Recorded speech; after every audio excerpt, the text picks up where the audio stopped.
I'm buckling under pressure, Bourdais. The red light's on, which means it's recording. I just didn't notice when it stopped recording and we had a SD card failure. So guess what? Fourth Hamburger and French Fry show, because he just, his equipment, we'll just put on the equipment. It basically stopped recording halfway through in the third one. So technically fourth of the year 2022, which we're on the roll. Like, man, it's more than we've had. I know. What, whole of last year? Yeah.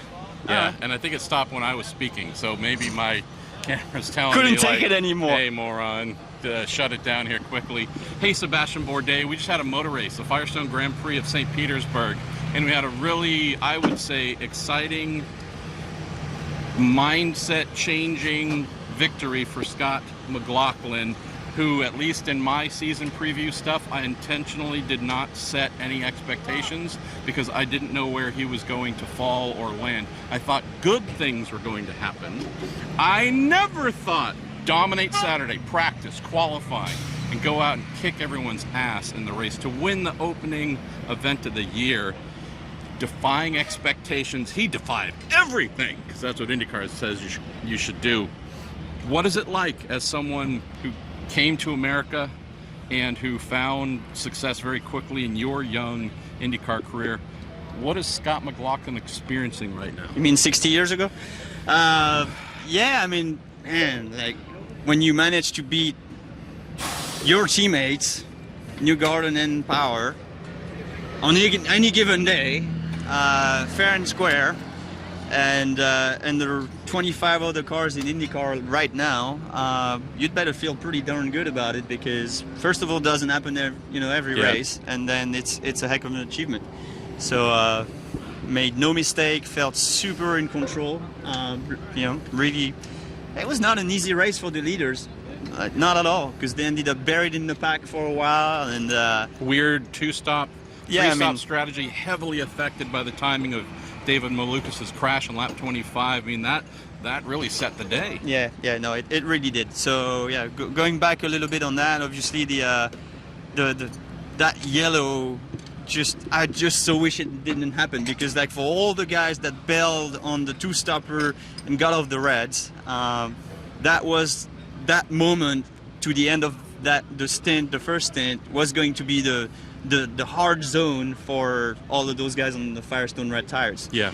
And we just didn't get to see it. No. If like some of them started to fall off, went into the 65 and the 66s and made mistakes, locked wheels or lost traction completely, like Rinus VeeKay and some of those guys, man, it could have been a heck of a different story. But then, obviously, not only that happens, but then the yellow runs long, which buys them the fuel that they need to just go all the way, no problem. So really, really killed kind of the dynamic of the race that we were gonna get, and also denied the opportunity to the 3 or 4 guys that started on primaries to show that they were right.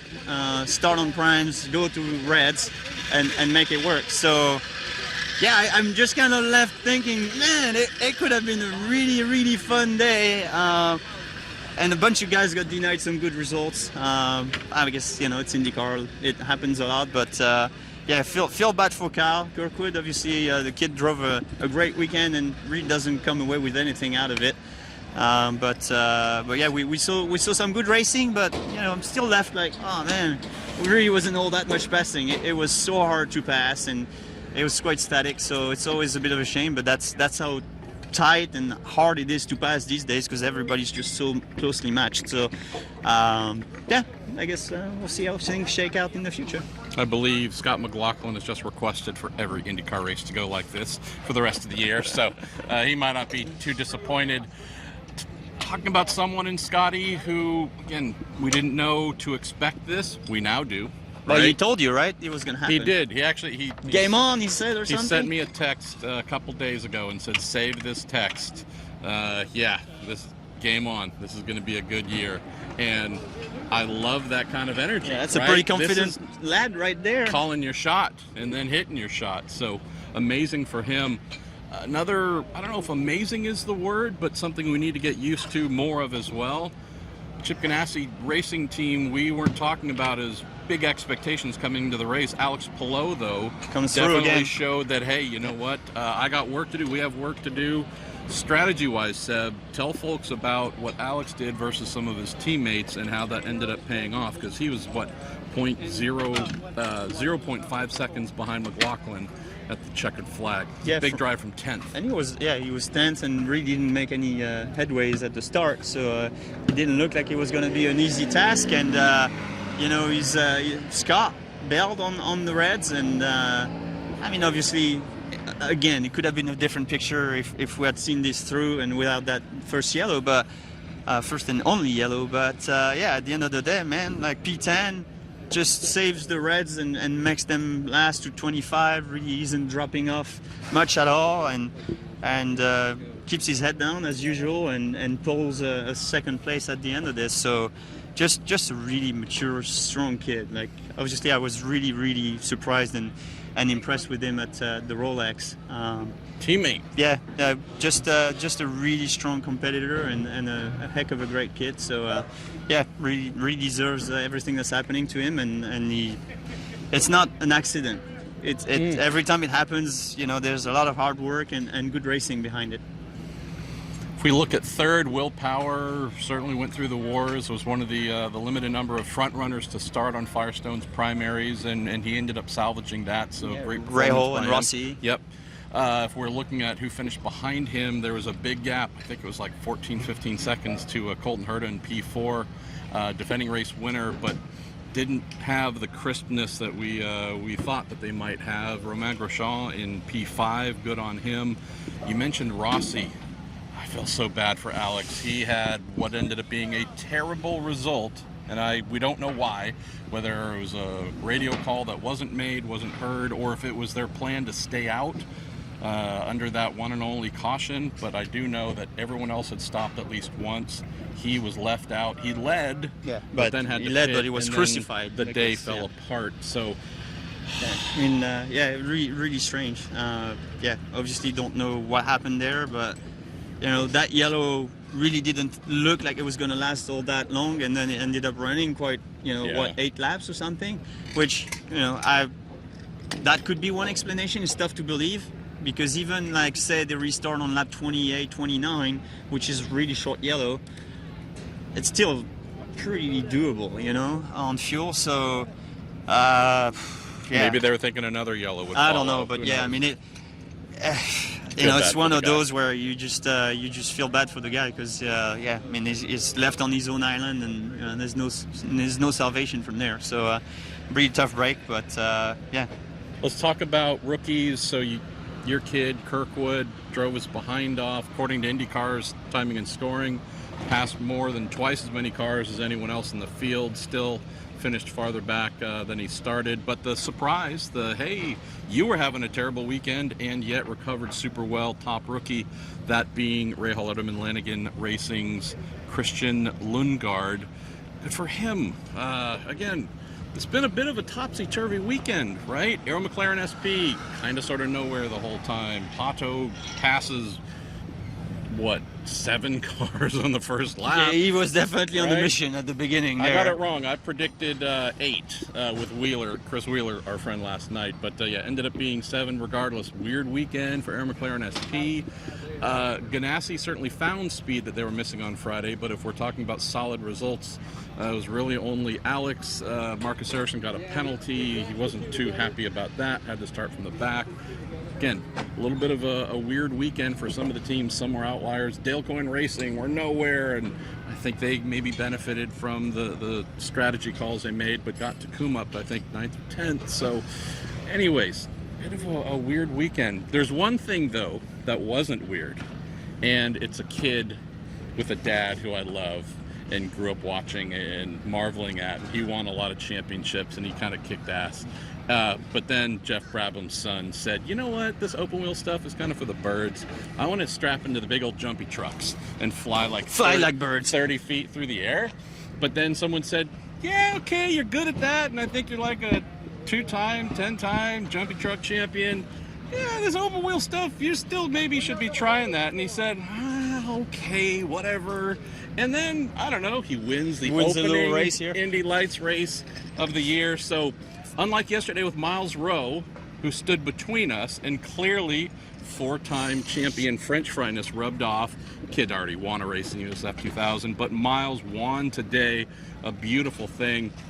I'm going to step out. It's not going to be a three-person thing. Matty Brabham, come talk to the champ here. Tell us about your winning day, and just by standing next to him, you're going to win a lot more races. Here you go. I'm not going to edit this out. You just stand here and talk to him. It didn't help being teammates. I mean, I didn't get any wins then, but no, certainly everything that... I'm retired now. It's a whole different complexion. Okay, so I get some of that now? Yes, Okay, absolutely. good. Yeah.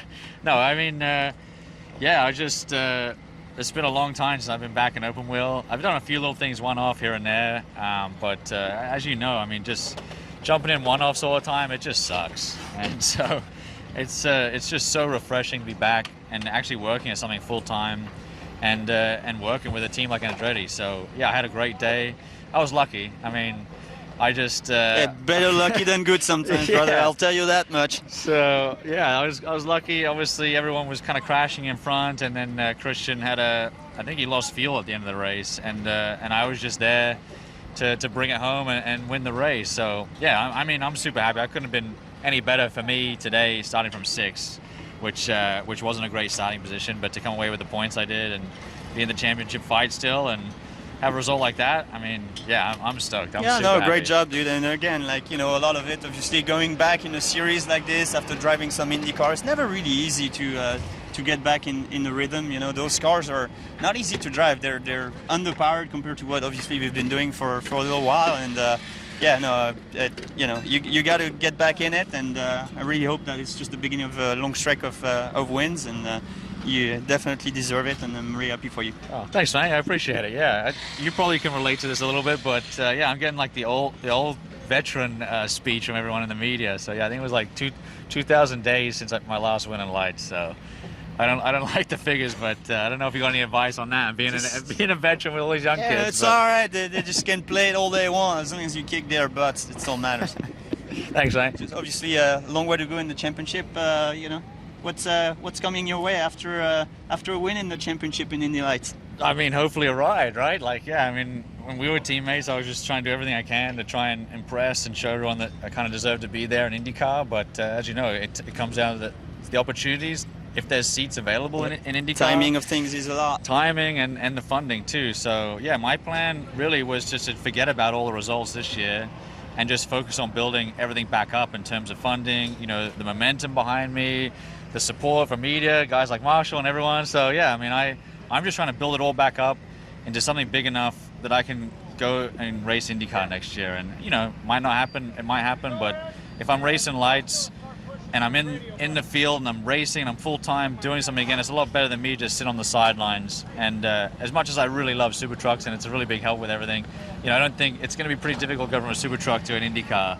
So yeah, I think Lights has been a great stepping stone for me, and we'll see how this year goes. I'll focus on this year, and who knows where it'll lead. But that's the goal, is to get back in IndyCar. I mean, I didn't feel fulfilled doing anything else, so that's why I'm back here, and that's why I'm giving it a good crack again. So, I wish you all the best, brother. Thanks, mate. Say farewell to the Hamburger French Fry show. Do something, Well, what would I be if you're a French fry and you're a hamburger? I'll see you for a little bit. You know, I'll see you at Long Beach round 3, round 4, round 3. I might hide from you. Okay. Well, he's gonna ghost me now. Fair enough. Imagine that. So I guess the French fry is just gonna step away and let the tacos and the whatever take over the channel. And That's the funniest part. Like, I can physically hide from you. yeah, well, I can hide behind you. That's for sure. And anyways, hope that we didn't massacre that episode too much, and stay tuned for more craziness from Marshall Pruett.